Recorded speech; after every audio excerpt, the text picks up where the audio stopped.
The throne is a place of power, a seat of glory, but it is also a seat of madness. The weight of a crown can break a man, turning him into something monstrous. And sometimes, the very secrets these kings harbor can unravel entire empires. In the end, it isn't just the enemies at the gates that destroy a kingdom, it's the madness within. What happens when the rulers who are meant to protect their people become the very source of their destruction?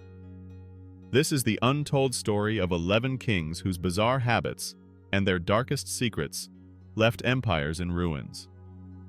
Chapter 1. King Ludwig II of Bavaria, the architect of his own madness. King Ludwig II, known as the fairy tale king, is remembered for the breathtaking castles he built, stunning in their beauty, mirroring the very dreams he had for his kingdom. But behind the stone walls of his architectural masterpieces, there was a different kind of madness brewing.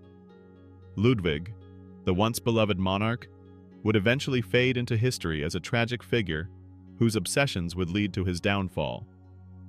Ludwig was a king who never truly ruled.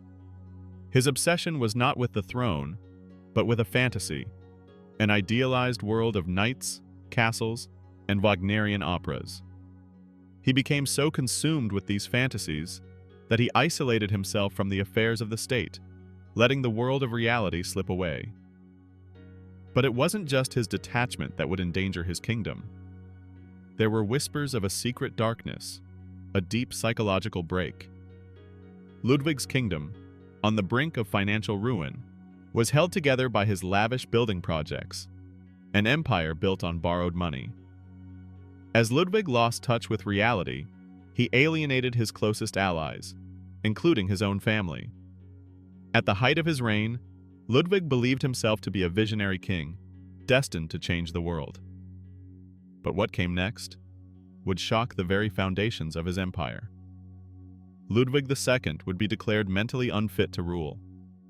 His paranoia reached such extremes that he believed he was being poisoned, watched by conspirators from every corner of his court. But before anyone could act, he was found dead under mysterious circumstances, drowning in the waters near his beloved castle.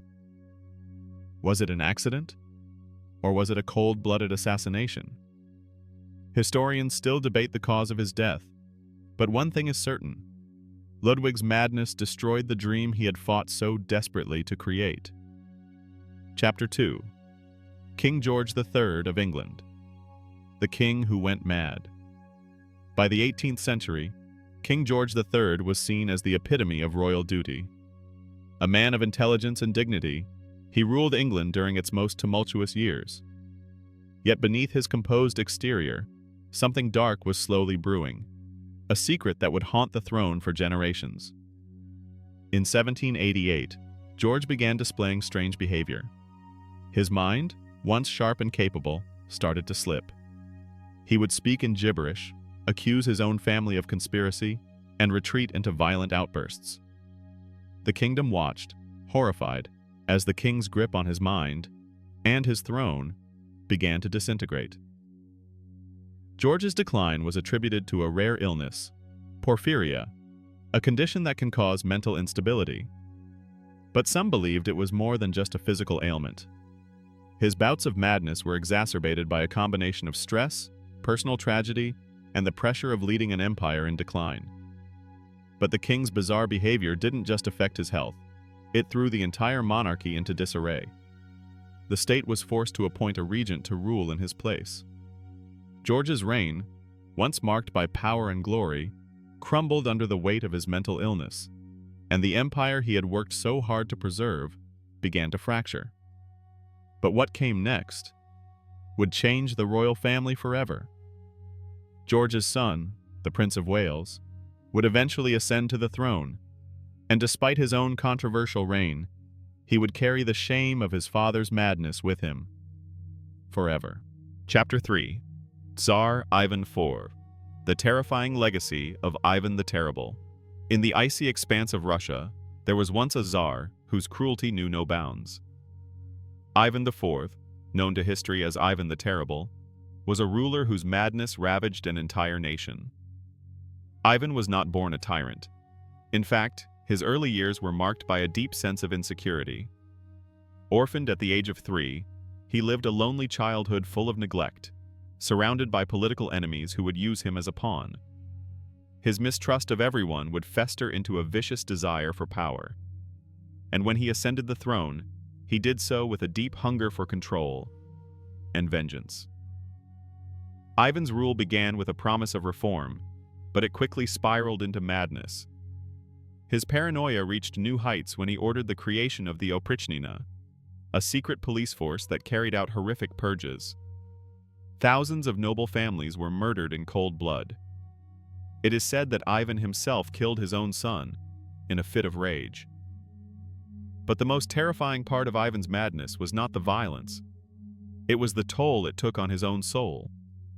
His cruelty poisoned him from within, turning him into the monster he had once feared.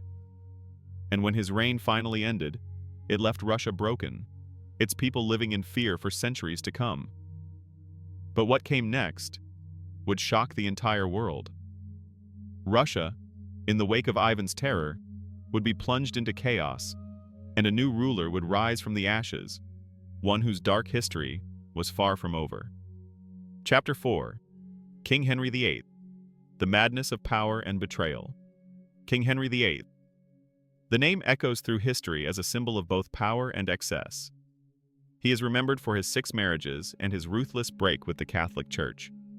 But the truth is far darker. His descent into madness was not a result of his wives, but of the very power he had coveted all his life. For much of his reign, Henry was known for his charm, athleticism, and intelligence. But over time, something inside him began to change. After an injury during a jousting match, Henry's once vibrant personality began to fracture. He grew paranoid and increasingly erratic. His temper flared at the slightest provocation, and his decisions grew more unpredictable and violent. In his later years, Henry's mind became consumed by suspicion and rage. He saw conspiracies everywhere, and punished those around him for imagined betrayals. His own wives, once the objects of his obsession, were now disposable, expendable. In the end, Henry's lust for control cost him everything: his health, his family, and his legacy. But what came next would forever alter the course of England's future. Chapter 5. Emperor Caligula. The Madness of Absolute Power. In ancient Rome, there was one emperor whose name became synonymous with madness: Caligula. His reign, though brief, is remembered as one of the most terrifying periods in the history of the Roman Empire. A man who began as a beloved ruler, only to descend into a spiral of cruelty and delusion that left the empire in fear. When Caligula first ascended the throne, he was seen as a breath of fresh air, young, charismatic, and full of promise. But that image quickly shattered.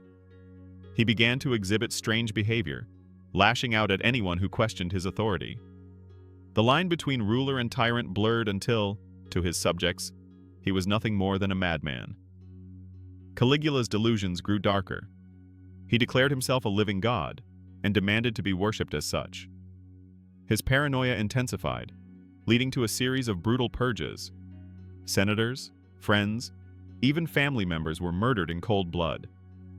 His cruelty was not only physical, but psychological. He played games with people's minds, manipulating their fears and desires for his own amusement. But perhaps the most shocking twist of Caligula's reign was his decision to appoint his favorite horse, Incitatus, as a consul. Was it a political statement? A symbolic gesture? Or was it just another sign of a mind unraveling? The emperor's bizarre behavior reached its peak when he declared war on the sea, ordering his troops to collect seashells as spoils of war after defeating Neptune. It was a symbol of his insanity, a reflection of the empire that no longer recognized its own ruler. And yet, it wasn't Caligula's cruelty that brought him down. It was his own guards. Betrayed by his tyrannical reign, they conspired to end his madness. Caligula's death, violent and swift, marked the end of a reign that had consumed both the emperor and the empire. His empire, once mighty, was left in shambles. But what came next would reveal just how deep the seeds of madness had taken root in Rome. Chapter 6. King Charles VI of France, the man who thought he was made of glass. In the heart of France, during the 14th century, there lived a king whose mind shattered long before his body. Charles VI, or Charles the Mad, as history would come to call him, ruled a kingdom torn by civil war and plagued by a mysterious affliction that would destroy him from within. Charles was once a promising ruler, praised for his intellect and leadership. But everything changed when, in 1392, while traveling with his court, he suddenly became consumed by paranoia. His mind fractured, and he began to believe that his nobles were conspiring against him. But that wasn't the most dangerous part. Charles's delusions became more bizarre with each passing year. He became convinced that he was made of glass, that if he were touched, he would shatter into 1,000 pieces. His court tried to protect him, but as his paranoia deepened, so did his detachment from the real world. Charles's mental instability didn't just hurt him, it nearly destroyed France. His reign left the kingdom vulnerable to invasion and internal strife, as his inability to govern caused a political vacuum that his enemies eagerly filled.